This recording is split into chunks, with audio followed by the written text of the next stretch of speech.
Sir clubs के हवाले से ये क्वेश्चन था कि बात ये हो रही थी कि अगर जान पहचान वाले लोग जो ऑलरेडी एक दूसरे को जानते हो और एक दूसरे के घर वालों से भी वाकिफ हो, वो अगर जमा हो तो ज्यादा फायदेमंद होता है।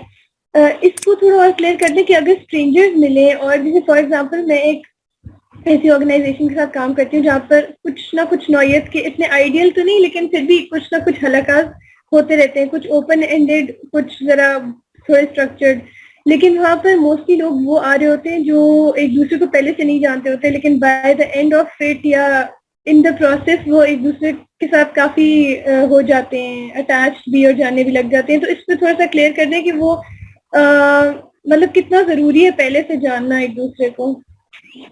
अच्छा, ये बिल्कुल अलग कॉन्टेक्स्ट है जिसमें मैं ये वाली बात कह रहा हूँ कि एक क्लब इनिशिएट करें और जानने वालों की मदद से इनिशिएट करें, ठीक है।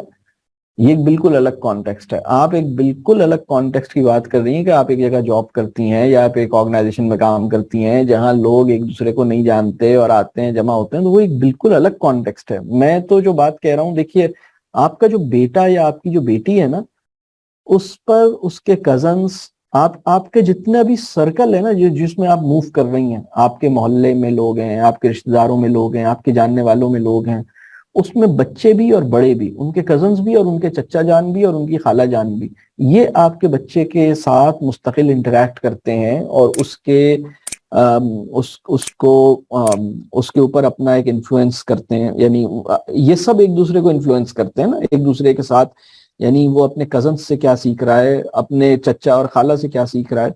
जब हम अपने जानने वालों में कोई ऐसा क्लब फॉर्म करते हैं, और ये बहुत बड़ा काम होगा कि आप कोई ऐसा क्लब यानी अगर इनिशिएट करती हैं जिसमें आपकी फैमिली के कुछ लोग हैं, आपके जानने वाले हैं, बहन भाई का कोई बच्चा है, मोहल्ले का कोई बच्चा है, तो ये वो माहौल है जो ऑलरेडी आपके बेटे को मिला हुआ है। और मैं जो बात कह रहा हूँ वो देखें, एक क्लब वो है। एक चीज और भी हम समझ लें कि मैं क्लब को एक बहुत स्ट्रिक्ट सेंस में, मतलब मैं एक खास कॉन्टेक्स्ट में डिस्क्राइब कर रहा हूँ, ये भी यहाँ मुझे क्लियर कर देना चाहिए। एक फन ओरिएंटेड क्लब भी बन सकता है जिसके लिए सारी कंसिडरेशंस की जरूरत नहीं है। मैं क्लब को जितने स्ट्रिक्ट टर्म्स और सेंस में डिस्क्राइब कर रहा हूँ, वो वो तरबिया ओरिएंटेड क्लब है। उसके अंदर मेरे लिए जो सबसे इंपॉर्टेंट बात है वो तरबिया के ग्रेटर कॉज को हम कैसे अचीव करें थ्रू क्लब, हम ये वाली बात कर रहे हैं। अदरवाइज एक फन ओरिएंटेड क्लब भी हो सकता है, लेकिन जो उसके लिए जो सबसे आइडियल सिचुएशन है ना, मैं वो बात कर रहा हूँ। आपका बेटा है, आपकी बेटी है, अगर आप जानने वालों के साथ क्लब बनाते हैं तो अपने बच्चे, आपके बच्चे के लिए और उन सब के बच्चों के लिए एक बड़ी जबरदस्त बात है कि वो उन वैल्यूज, उन अक़दार को अचीव करते हैं।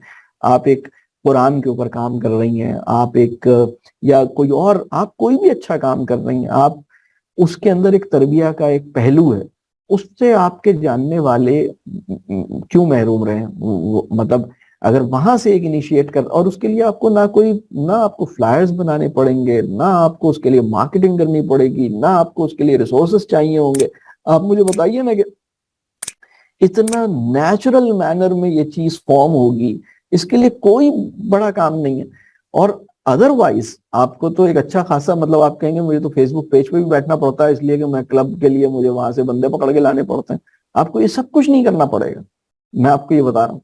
आप ये तो हर हर घर में क्लब होगा, हर हर मोहल्ले में होगा ना, लाखों करोड़ों क्लब्स बन जाएंगे। मैं तो ये वाली बात कह रहा हूँ।